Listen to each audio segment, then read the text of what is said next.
So the troll lords are going to join me once again because another big news story that we're going to tackle today.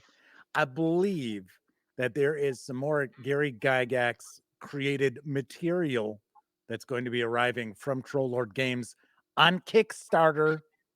So joining me is Stephen and Davis Chenault and some character named Chuck. Hello, everybody. How's it Yeah. going? How's it going, Jeff? Thanks for having us. Sure thing.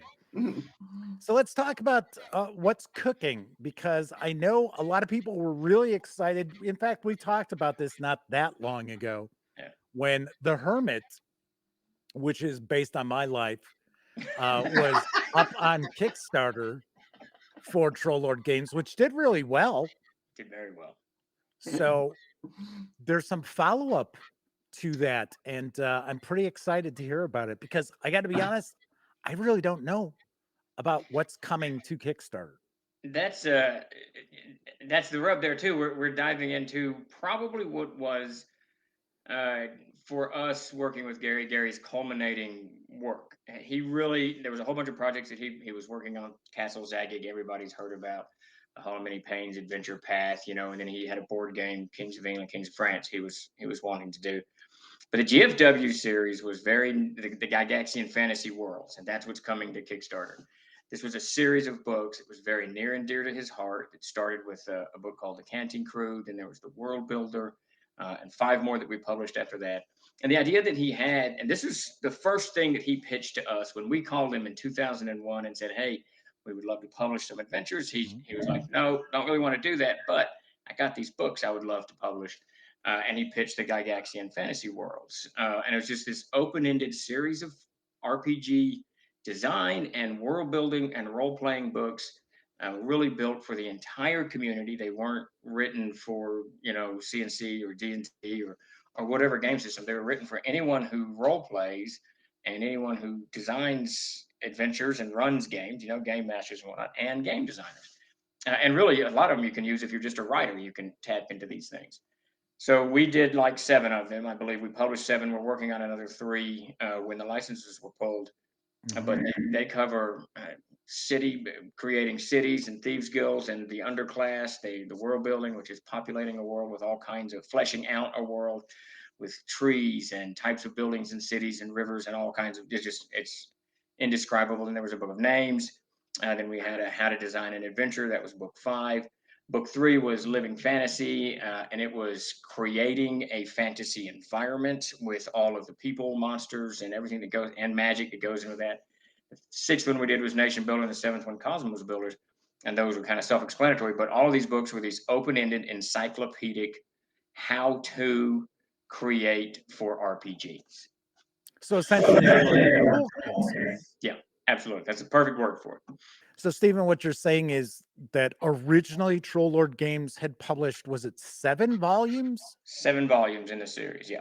So the series was actually designed to have 10 volumes. Is that kind of what It, I understand? it was really open ended. We had three more that were in the works: Essential Places, the Wayland Smith catalog, and a Pantheons book. I don't think it was actually titled it because it had just landed on my desk before Gary passed.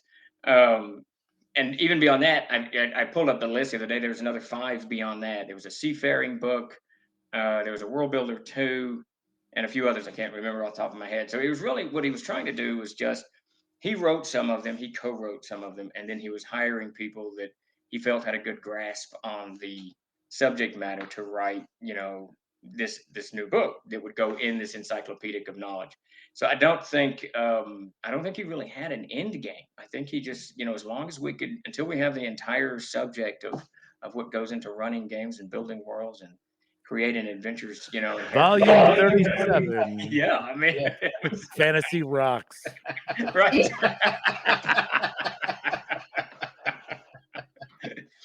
Yeah, I mean, it's one of those things, having conversations with Gary could be humorous. I remember once when we were doing the Castle Zagig stuff, I made a comment publicly in a press release that there were 17 levels to the dungeons. And he wrote me this partially humorous, partially informative email that when did you become the arbiter of how big the dungeons of Castle Zygag are, Steve? I will tell you when I'm done with them. So, It's like, am I not the designer here? yeah. I think there were probably more in my conversations with him. There were way more than 17 levels.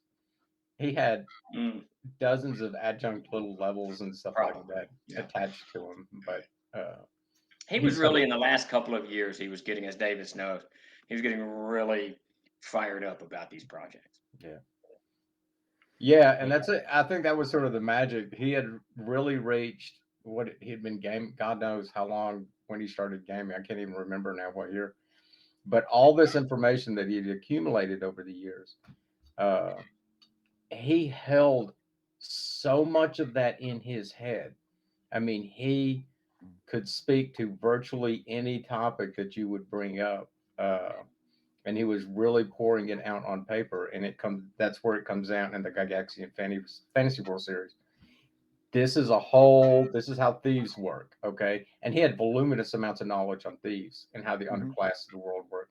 This is how a fantasy world can be set up, and you should address these specific issues when you're setting it up. For example, healing, that's an issue, right? So he gives advice on how to handle stuff like that. And then names, again, very important aspect of any fantasy world building series. 100,000 names are produced, and these are real life names, And there's a name generator in the back too, and a huge discussion on why names are important and how to name people and places with meaning. What do you have? And then nation builder, obviously, how to build a nation, how a nation works, the whole structure of a nation. And I think one of the favorites, it's going to be Book of Names or World Builder, one of those two, are the most popular.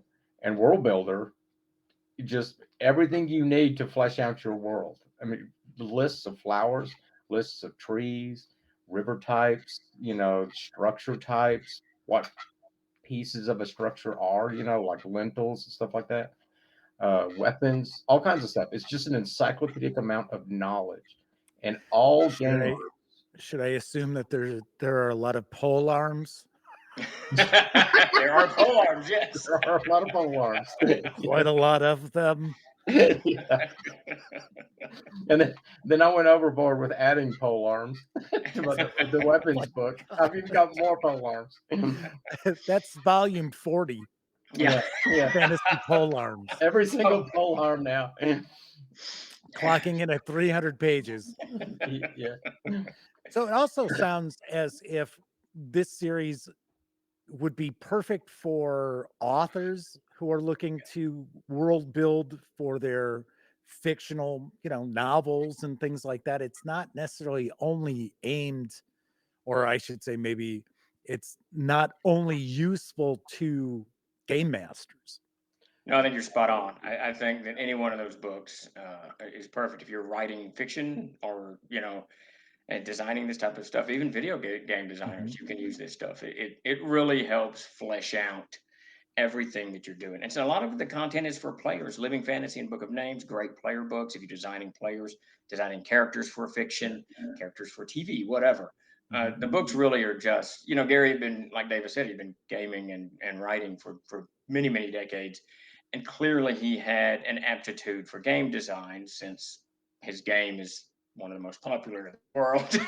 And clearly there was something here.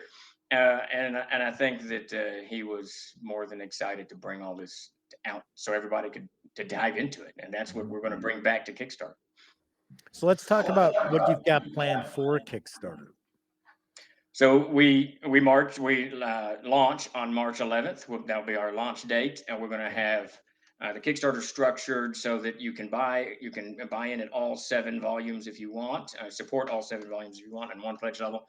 We'll have a pledge level built so that you can, if you just want one, I just want the Book of Names, I don't want these other 6 ones, you can do that as well.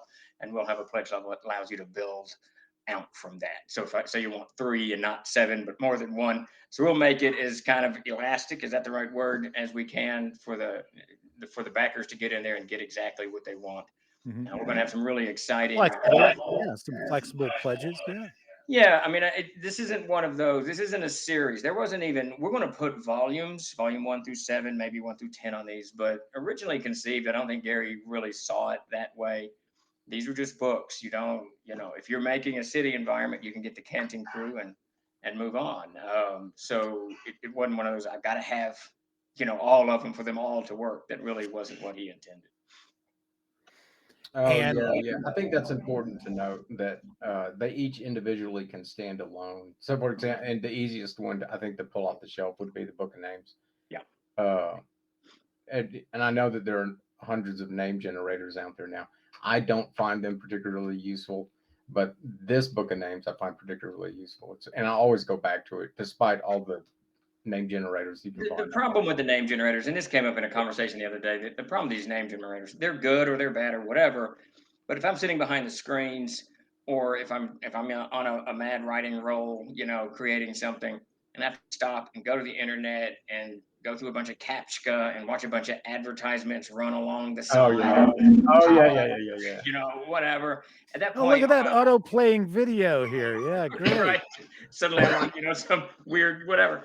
And it's for me, especially when I'm running a game. The Book of Names is always right there. I open it. I want a German sounding name. I want an ancient Egyptian name. I want a Polynesian name. I just go to that section and here's hundreds of names. So yeah. Sweet. So something else I would be curious about is what are the page counts on average for each of these volumes? About 200. About 200 pages. Okay. About 200 pages of content. Yeah, Yeah, I they're think. pretty dense. Yeah, I think a few are shorter. Canning Crew is going to be shorter. Canning Crew will be shorter, and the adventure writing book will be shorter. But Book of Names, I think, is 250 pages, Yeah. 210, something like that. And And we're we're gonna readdress. Well, we know the Book of Pole Arms is 300 plus. So. That's a multi-volume set inside the set. That's down the line a little bit. Yeah. Right. We are planning on, for those who are familiar with the Gygaxian Fantasy Worlds already, we're going to overhaul them all. They will be full color, new layout, new covers, the whole 9 yards. We'll give them a really nice treatment. And the information, Peter and I have been talking about this all week. Peter Bradley is our art director. We've been talking about it all week, trying to create a way to make the information pop quicker so that you don't have to go through a whole bunch of text that you may not need. If I need to know what a cathedral's rooms are, I want to go to that section quickly and see it. So we're pretty excited about that. So it'll be a whole new look to all of Gary's books. And when do you expect to possibly fulfill the Kickstarter once it finishes? So the nice thing about the 7, and really even the next 3 after that, they're written. All of them are completed. We're going to send them back through editing to clean the text up a little bit more, and then into layout. So I hope what was Gary's email tagline: "The good Lord willing, and the creek don't rise." It was at the end of each of his emails. So the good Lord willing, and the creek don't rise. We'll have them out by Christmas. Wow. That's the hope. Since they're all done, I think and that's really nice. And the big problem will be getting all 7 of them to a printer and printed at approximately the same time. Yeah. Because that's a huge amount of print run and number of books. And not a lot of printers ours will be able to do it, but it may take them a bit to do it. Yeah. But yeah, they're all written. That is Davis is right. That actually will slow it a little bit. The normal. I think that'll be the biggest hampering part is getting it back from the printer. Yeah. So let's talk a little bit about your previous Kickstarter, which was for Castle Zygag and the Hermit. We can talk about the Hermit. How are those coming along? So the Hermit is through editing, and we've got, I think, 2 more maps to do and a couple more art pieces, and it's ready. The covers are done. It's ready to go in the layout. We've come up with a rather ingenious, I think, way of handling the map issue. We have traditionally done maps separately for these things, or we do the little glue tabs at the back so that the map is glued in the back. But on the Hermit, you'll see pocket folders on the back cover of the book, and the maps that go with it will go in the pocket folders. So it doesn't damage the book, it doesn't damage the maps. Everything's nicely contained and put in there. So we were hoping to have it out by March, by GaryCon. It'll probably be going to the printers around March and GaryCon. It'll probably be out in April, May timeframe. Okay. Having said all that, let me back off that a little bit. So our printer, Walsworth, their primary business is yearbooks. So between late March and late May, they're just printing mountains of yearbooks. So if we don't get it to them by March 15th or 10th, I can't remember what the date is, it'll probably be June that it comes out, or late May, something like that. Sure. And then accidentally some of the artwork are, actually pictures of the kids. How did we get in there? Most likely to be arrested by the age of 25. What? What am I doing in this hovel next to this strange pond? So it's supposed to be a picture of the big bad, but it's just this guy with braces. I don't get it. What? It's a strange hermit. So what's cooking with Castle Zygag? So Castle Zygag, Castle Zygag will be next. We've hired Dan Cross, who worked. He co-wrote the World Builder, which is volume 2 of the Gygaxian Fantasy Worlds, and he wrote volume 5. So he's very familiar with Gary. He worked with Gary a lot, so he kind of knew Gary's pace and all of that. We've hired Dan to administer the Castle Zygag material that's coming in from all the authors and whatnot. And there's 2 sides to the Castle Zygag project. The first side is the Yigsburg, the city of Yigsburg, the Eastmark, and all of the neighborhoods that go around Yigsburg. And I was very pleased to find out when I was kind of removed from a lot of this process because Gary had created his own team and he was working with Jeff Talanian and Peter Bradley, our art director, to make all this stuff come together. And I had completely forgotten that all 24 of the neighborhood books, which are 24 to 30 page treatments of each one as a neighborhood inside the city of Yigsburg, those are done. Those are already written. Wow. So we just have to find the manuscripts from the authors who wrote them. A lot of them were not paid or whatever happened because everything kind of fell apart so fast after Gary passed away. So we got to kind of bring all that together, and Dan's working on that now. Just the volume of work that is. It's a lot. Yigsburg, as it stands now, is 275 pages roughly. Yeah, give or take. Add 600 more pages to that city. It's insane. Absolutely. It's absolutely insane. There's a lot of detail. Yeah, Dave's and I were going over the content the other day. So that's in column 1. In column 2 is Castle Zygag itself. And Castle Zygag itself consists of the area around it, the I can't remember what that's called, the precincts around Castle Zygag, which is your outer walls and the caves that are called the Mountains of Madness, and then the fortress itself, and then the dungeons. So there's really 3 parts to that project. We're going to use the stuff that we published back in 2008. So the first level is done. The fortress is done. The precincts are done. They'll be cleaned up, new art, all that. And the Mountains of Madness are done. And we've hired Mike Stewart to start writing the other 16 levels of the dungeons themselves. And he's got a convention this weekend. I talked to him yesterday. He's got a convention he's at this weekend, but Monday he will dive into reading the 250 to 300 pages we've already published to catch himself up with where he needs to go. And once he's done with those 17 levels, this is where, and Davis talked to Gary far more about it than I did, but what was beyond those 17 levels, we will see if there's we're not going to make up anything. We're not going to create stuff that wasn't created by Gary. So we're not going to do like an 18th level designed by Stephen Chenault. There's none of that. If there's an 18th level that Gary had created and we have notes on, we will proceed. But we're not gonna flesh his stuff out with non-Gary, concepts. But all Gary all the time. Yes, this is his material, and we don't. Now, and so Gary left a lot of notes, and there are notes, and we have, I think, most of the maps. Most, yeah. I was talking to Jim Ward. I got a few I gotta find. It was so long ago that we had all this stuff. I had to go through some old notes of mine because I printed those off, and I know that. So this is one of Gary's things. he specifically never wanted anyone to see his notes. Those were his, right? Yeah. So they're his notes. No one ever gets to see them. So we never shared them with anyone. The only, I think it's just me, you, probably Jeff saw some of them, all of them. Oh, Jeff definitely saw him. Yeah. Jeff, Peter Bradley. There's a few. Probably some in his team did. Not this Jeff. Yeah, Yeah. not Yeah. Jeff. Yeah, I saw all of it. Yeah. Yeah, but I think he was very key that not anyone would be able to see his notes, and we get to develop. Now we do get to develop off his notes. You know, it'll be fascinating. No, but I don't think we need to add anything. No, Nothing. No, I wouldn't do that. I wouldn't do that. I wouldn't feel comfortable to do that. Even Kent asked me, like, do you want to head up the Zygag project? I'm like, I'm not really comfortable with doing that. So the nice thing, Mike Stewart is pretty well known in the Dragon's Foot community and the AD&D community. He's written 2 adventures for us. He wrote Shadows of the Halfling Hall and Verdant Rage.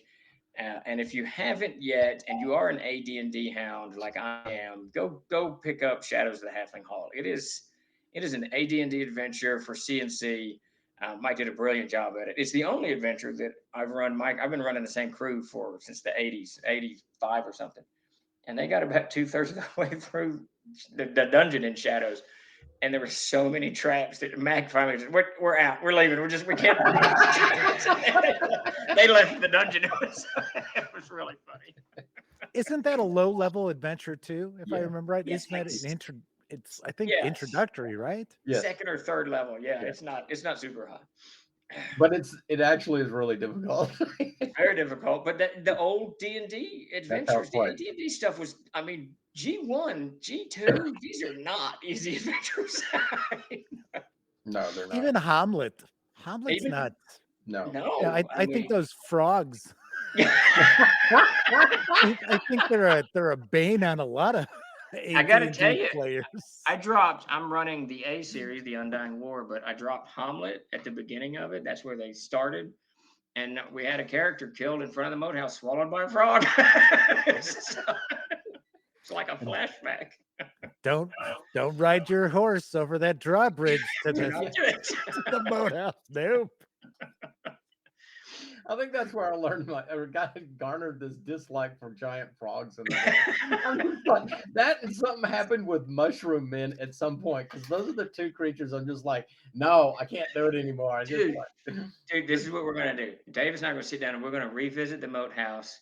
I'm doing this. We're revisiting the moat house, but that frog is gonna be huge.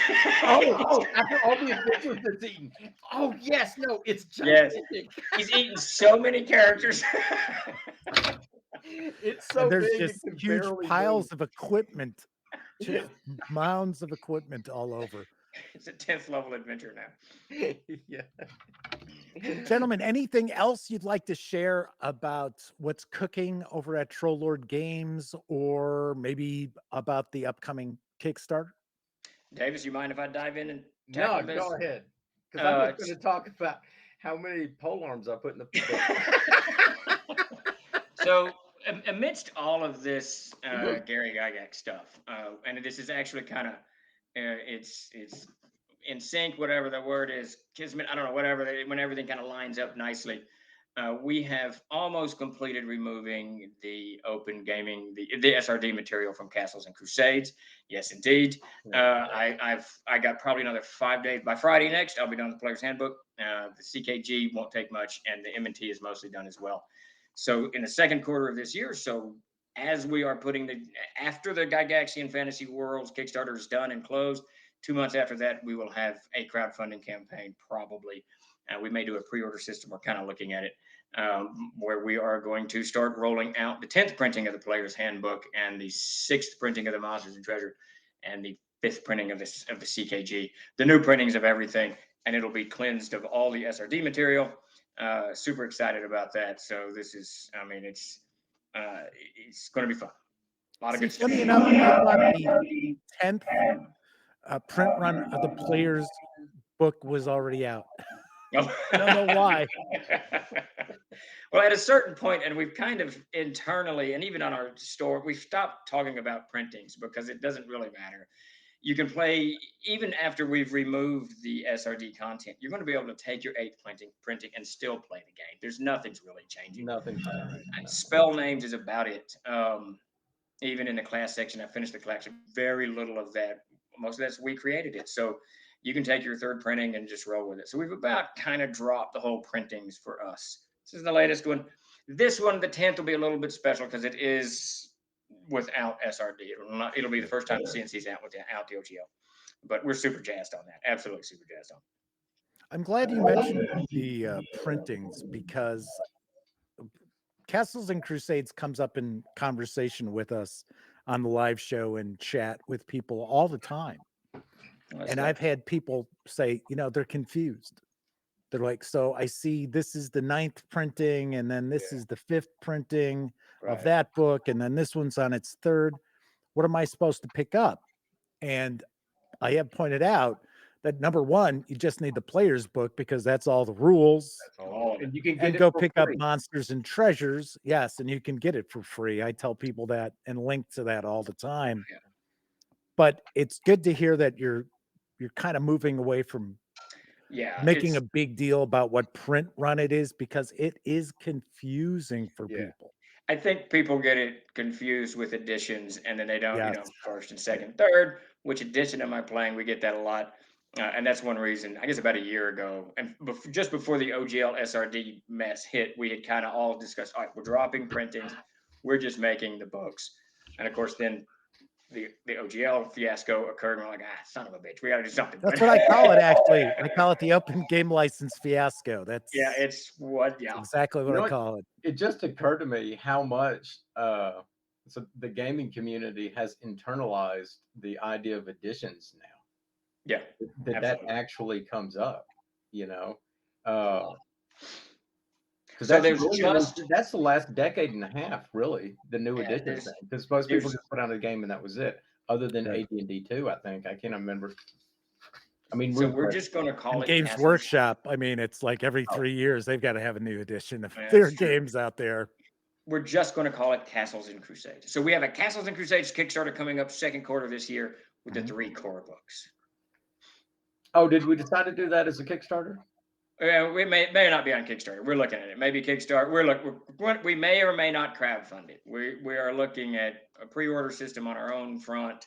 We're just looking at a couple of ways. One of the things that I don't want to sound whatever, but it could be rough out there for people in the economy, and I know that this hobby is getting ever more expensive. So we're looking at ways to make it easier on the gamers to get this content, and without it, breaking their bank, still allowing us to thrive and grow and whatnot. And the crowdfunding has. How dare you, Stephen? You need to bleed these people dry.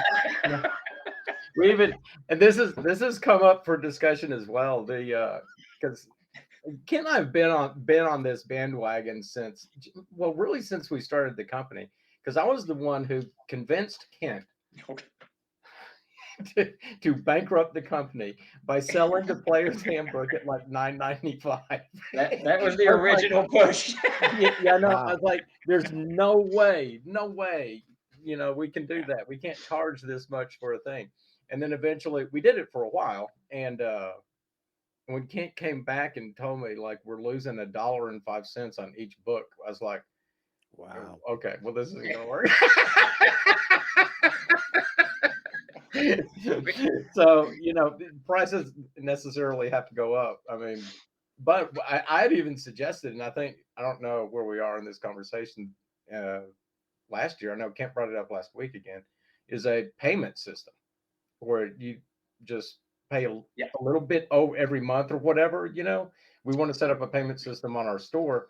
It's 0%, not a credit card. It's a 0%. Right. You just, rather than putting on a credit card or whatever, you can just pay like whatever a month you agree. We are actively. I talked to Monica last week. PayPal already has that set up. So if you go to the TLG store and you want to buy, say the set, it's $150 and you can't afford it, you can choose PayPal as an option, and it's no interest you can do 4 payments with no interest. So that allows you to do that. But we're also looking at a system to do that with people who don't use PayPal, so that they can, pay over time because it's. They can just borrow the money from me because I'm independently wealthy. So.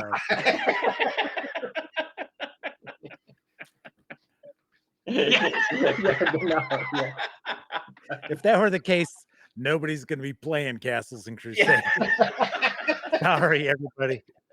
Maybe the free version. There you go. You know, I push that a lot. No, I don't blame you. No, I really support the free version and getting it out there. I mention it on our Twitter and Facebook every once in a while. Yeah, we also have the M&T for free as well. It's still there. I got to find it. Someone's like, it's still. It just got knocked off the feature. Yeah, I was gonna say that I'm not familiar with where that's at, but I have to laugh too because when I say, oh yeah, you can get the player book free and that's all the rules. Yeah, you know, the Castle Keeper Guide is just optional stuff. It's not like AD&D where it's like, oh, you got to have the Dungeon Master's Guide. And people all the time will be like, yeah, but it's not the newest print run. Like it's the same game. We will update that free PDF soon. Very soon we will update that so everyone can feel good about it. We won't give it a printing though. We'll just say it's just Castles and Crusades. Right. So we know how expensive it can be, especially people who there are, and I was this way for a very, very long time, is buying every print. So if there was a new cover, I would get it. If there were edits, I would get the new print, you know. So I had what, a dozen monster manuals or something like that. Now I'm down to one. I didn't have to buy any because I just borrowed his, so it worked well for me. But that can get expensive. That can get really. I mean, look at your shelf behind you. No, I mean that's really. I noticed the theme folio. Yes, the theme folio is a great book. I swap these around all the time. And outside of like the AD&D books, all this stuff, these are all review copies that were sent to me by publishers. Cool. So. Oh, okay. Because I'm really not independently wealthy.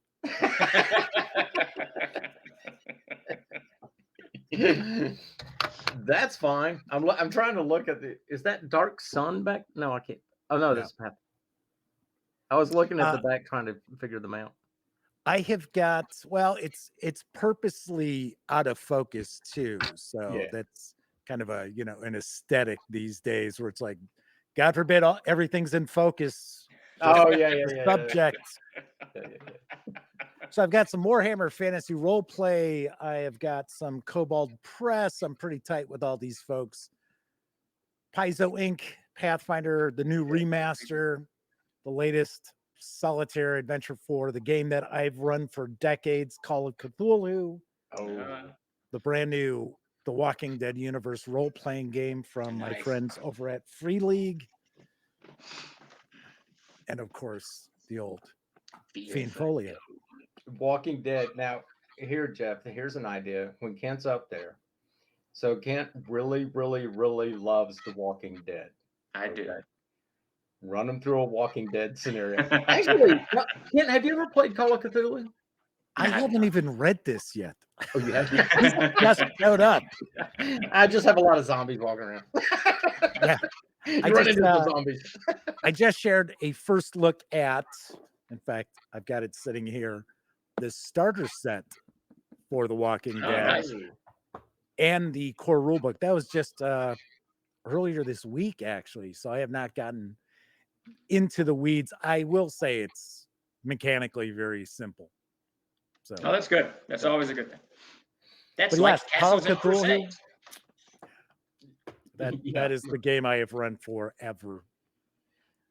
Yeah, no, if you guys meet up at the convention, what's it, Founders and Legends, Kent's never played Call of Cthulhu, but he likes Lovecraft. I've never played it. Wow. But he really likes Lovecraft. Yes. So it would be an excellent time to introduce him to Call of Cthulhu. I could probably swing that. That would be fun. That would almost be worth me going up there playing a game of. How much should I charge? Because you know I'm a professional game master now.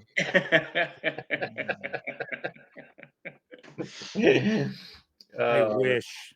Yeah. I wish I had been a professional game master. Yeah, I could easily toss together one of the classic, all-time classic introductory adventures for Call of Cthulhu. Oh, that might be fun. Yeah. Yeah, that would Yeah. be Like I so- said, it looks like we're gonna have some free time.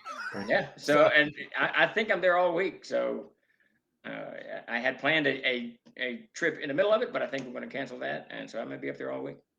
So are you Hey, gonna be staying over for Gary Con then too? Yes, we got a full showing for Gary. Con Davis will be there. Chuck, the whole crew, Grace and her crew will be there. So we'll have a full house for Gary Con.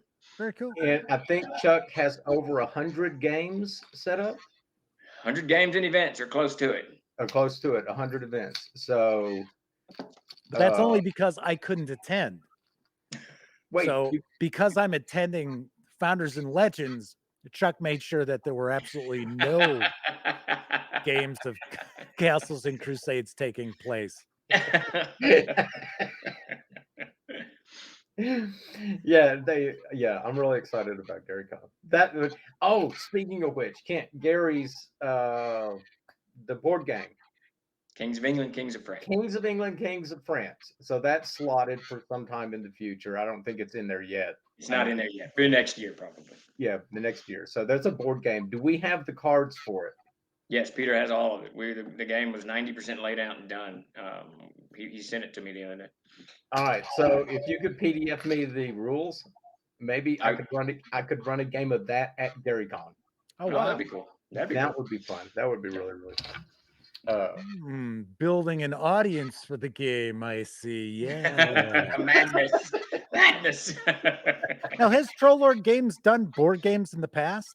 We've done a few. We did Planet Busters by Tom Wom. We did we did 3 small Viking Age games back in King something 08, 09, 010, 010, whatever, somewhere back in there. But we have not dabbled in board games much.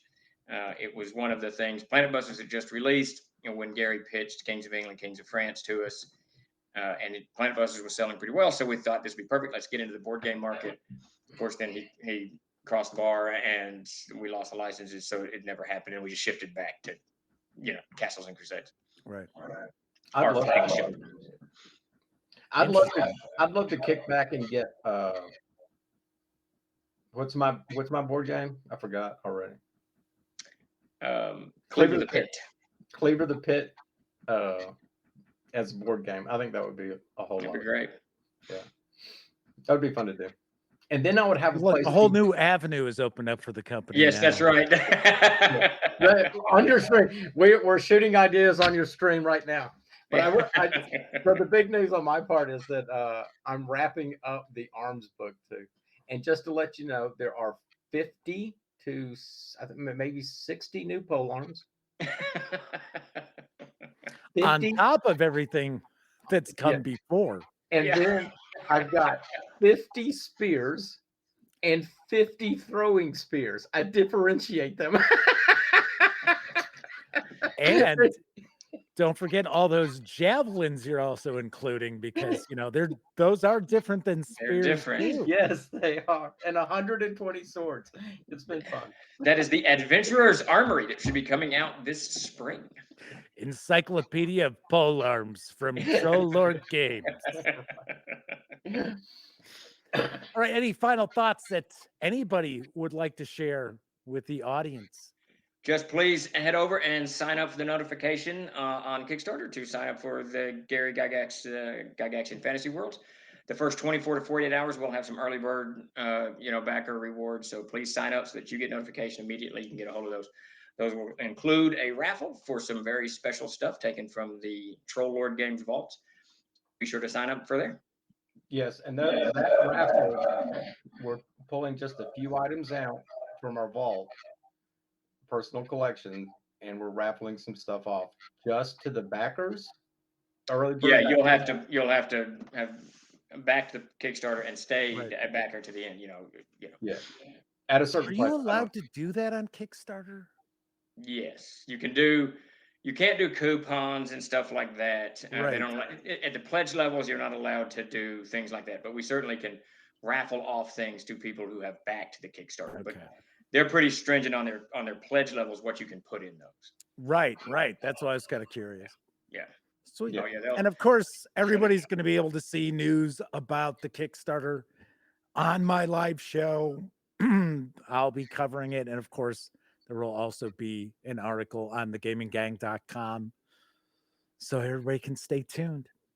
Davis, Stephen, thank you very much for joining me today to talk all things Troll Lord games.